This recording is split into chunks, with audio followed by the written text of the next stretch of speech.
آج کا میرا عنوان ہے زندہ درگور کرنا، یعنی جان نکلی کا پوری طرح سے نکلی نہیں، ان کو زندہ درگور کر دینا۔ عربوں کے تعلق سے کہا جاتا تھا کہ وہ اپنی بیٹیوں کو زندہ درگور کرتے تھے، یعنی دفن کر دیتے تھے، مگر فضائل صدقات کے صفحے دوم میں ایسے کئی قصے ہیں کہ لوگوں کی ابھی جان نکلی ہی نہیں، ان کو دفن کیا گیا۔ 659660671 پہ کئی ایسے قصے ہیں، بہت سے قصے ہیں، آپ پڑھ لیں۔ کہتے ہیں کہ ان کے والد کو جب غسل دیا جا رہا تھا تو وہ ہنسنے لگے، اور غسال یعنی غسل دینے والے ڈر کے بھاگ گئے وہاں سے۔ نہلا رہا چلا تھا تو انہیں غسل دینے والے کا انگوٹھا پکڑ لیا، چھوڑ رہا ہے نہیں، تو غسل دینے والے نے کہا مجھے معلوم ہے کہ تو مرا نہیں۔ یہ سننے کے بعد وہ مردے سے ان کا انگوٹھا چھوڑ دیا۔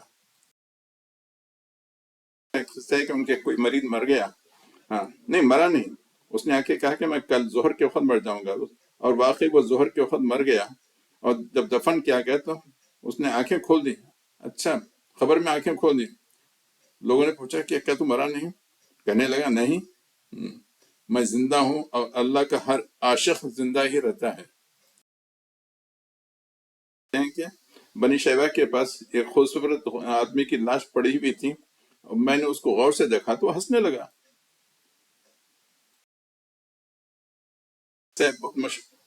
سنیے، کفن چور تھا، کفن چور کرنے کے لیے خبر میں گیا، اور کفن یعنی جانے تک دیکھا کہ وہاں پہ وہ جو مردہ ہے قرآن پڑھ رہا ہے، بازو سے ایک نہر بھی بہہ رہی ہے۔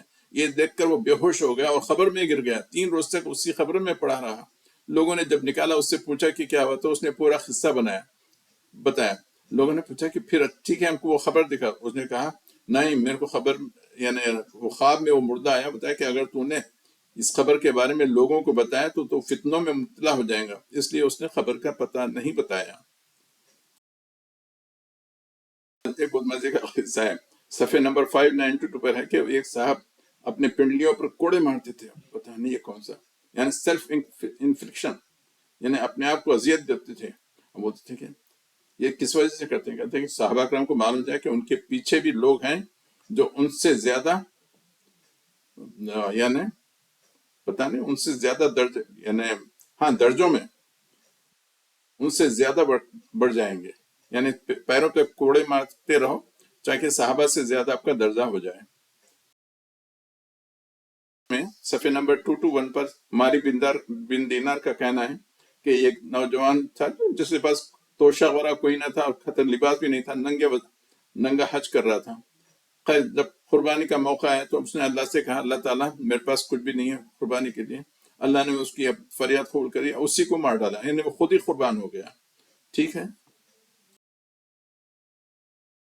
غیب سے آواز آئی، یعنی ظاہر اللہ کی آواز تھی، وہ یعنی آواز میں تھا یہ اللہ کا دوست ہے۔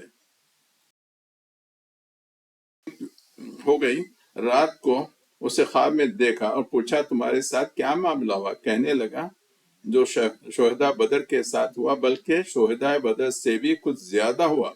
میں نے پوچھا وہ کیسا؟ کہنے لگا شہداء بدر تو کافروں کی تلوار سے شہید ہوئے، اور میں عشق مولا میں کی تلوار سے مرا ہوں۔ سنیے پھر سے، شہداء بدر تو کافروں کی تلوار سے شہید ہوئے، اور میں عشق مولا کی تلوار سے مرا ہوں۔ مسلمان بھائیوں، ان قصے کہانی کو چھوڑ دیجئے، ان کتابوں کو آگ لگا دیجئے، قرآن حدیث کو پڑھیے، سیرت النبی پڑھیے، اپنے عقائد کی اصلاح کیجئے۔ مرنے کے بعد آپ کو اپنے عقائد اپنے عمل کا جواب دینا ہے۔ آپ کسی کو یہ نہیں کہہ سکتے کہ میں نے فلاں مولوی کو سنا، فلاں عالم کو سنا۔